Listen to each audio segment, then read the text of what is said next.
go. Yeah, it is. Yeah, you just get it done what you can do. That's right. Yeah. Good to see you. Hey, Jon Gilson. Yeah, buddy. Can you tell me where we're at? This is the Northeast Regional. We're at Reebok International on their Canton, Massachusetts campus. What are you doing? I am running the Again Faster booth, so just hooking folks up with gear. What does that involve, running the booth? Ooh, these are nice. Those are our talons. Those are the weightlifting shoes we have. They're actually hand stitched down in Brazil. But what does it involve? Well, we're trying this for the first time. You know, instead of paying, you know, for that kettlebell and then to ship that kettlebell, they just stick it in their car. And Are you going to have this at the games? Yeah. So if I live in the LA area, if I'm driving to the games, I can go there, come to your booth, buy my shit, and then I don't have to pay for shipping. Yeah, you got it, man. Oh, cool. And we're gonna bring a ton What of if I want stuff, to order something and have you bring it out so I don't have to pay for shipping? Like, I'll be like, hey, I'll meet you in LA. Can I do that? You'll meet me in LA? Like, you know what I mean? What, like at the games? In advance, yeah. Like, Yeah. what if I want to stick you with the shipping and just pick it up in LA? It's perfect. We'll do it. Oh, that's sweet. Yeah, absolutely. So I can order in advance. Yes. Oh, that's cool. Yeah, and we've got the list. Our folks are ready to handle that. So if you're in LA and you want to do that, we can do that for you. How is your team? When's the throwdown? How do I get on the team? Do me personally. Yeah, you can't get on the team.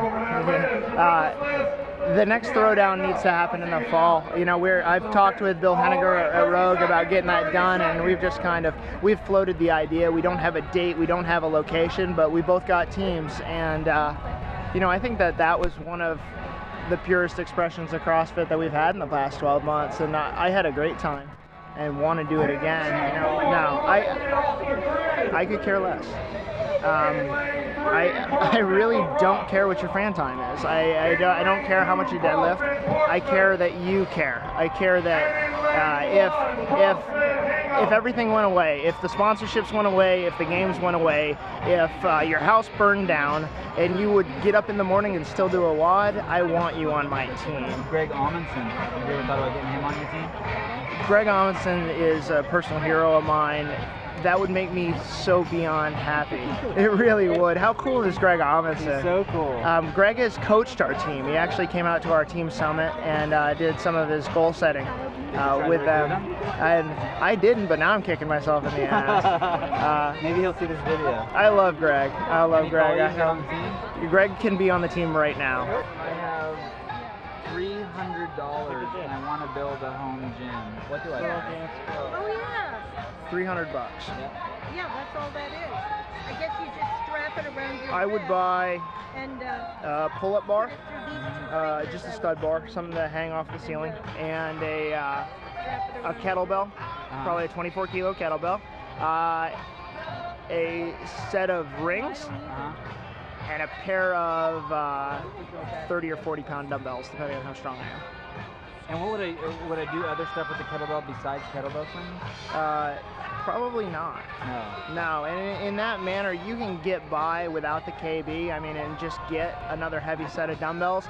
I think that's really one of the most underutilized tools. Not that it's not in the CrossFit ethos or in the CrossFit curriculum. It's just people don't pick those things up, and you know why?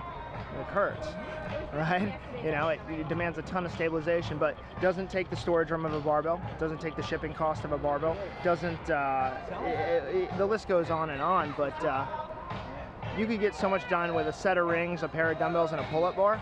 I always tell people if they knew how little equipment they needed to be fit, I'd be out of business. How much money, let's say I have $1,000, when do I get a bar and when do I get bumper plates? How much money do I have for the bar and bumper plates? I mean, after I get that stuff, the $300 package, what's the next level up, like, if I want to be fit? Immediately thereafter, you're getting a barbell, you're getting bumpers, and you're getting a squat stand. Because you can't get, you can get truly strong without those things, doing body weight exercise by varying angle, but the level of skill and teaching required to do that in a gymnastics environment versus the level of teaching and skill required to get strong using a barbell and bumpers, it just takes less skill there. And so that's your second purchase for sure. You're pretty much set at that point, frankly. Is Annie Thorsdottir one of your athletes? Annie Thorsdottir is currently sponsored by Reebok and Cross Gym. Annie Thorsdottir is an amazing athlete and human being, and regardless of whose team she's on my team in my heart, man. Who is going to be on the podium for the men this year at the CrossFit Games? Who would you?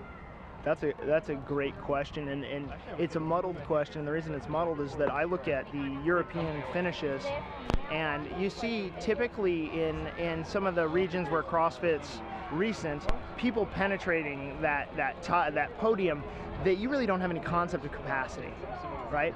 And so we've always said, okay, it's going to be a dark horse. I think that a big favorite going in is always Rich. You know, you say things like Rich, Miko, you see things like, you know, Rob Orlando's wiping up over here, but I don't know, and neither do you. That's why we play the game, right? You never know who's going to fall out of the rafters. You never know whose shoulder gives in round 4. You don't know what the programming is. Best all-around athlete in CrossFit right now that I know of is probably Rich, but I don't know what Miko's been doing this year, you know?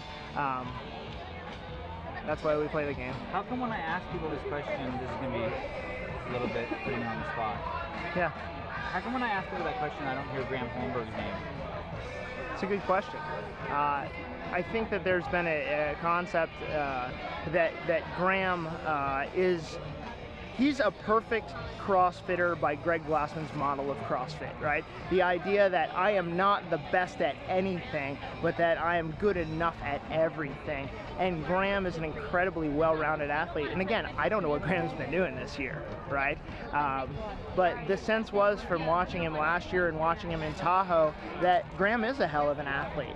But you look at any individual discipline, when it skews off of that median, when it skews into extremity, endurance, strength, especially shoulder strength, Graham immediately is dropping into like the top third of that bell curve, not to the top of it. So I think that a lot of people view that as Graham Holmberg's victory was a perfect storm. I'm not going to belittle Graham like that because, again, you don't know what is going on in his head. You don't know why he won. You know, people say if X hadn't, you know, if this guy hadn't fallen off the rope or this guy hadn't dropped the bar or this guy had made the deadlift, well, guess what? None of that shit happened, right? And Graham walked away with the trophy. Can it happen again? If Graham wants it to, it can. How many, you're on the level 1 Search staff. Yeah. search staff. How many level 1s have you taught at? I think I just crested 90. So I'm either at, I think I'm at 90 or 91. So you're approaching 100. Yeah. Have you done all the lectures? Yes. Every single lecture? Yeah, and it blows your mind, you know, doesn't it? What's your favorite lecture?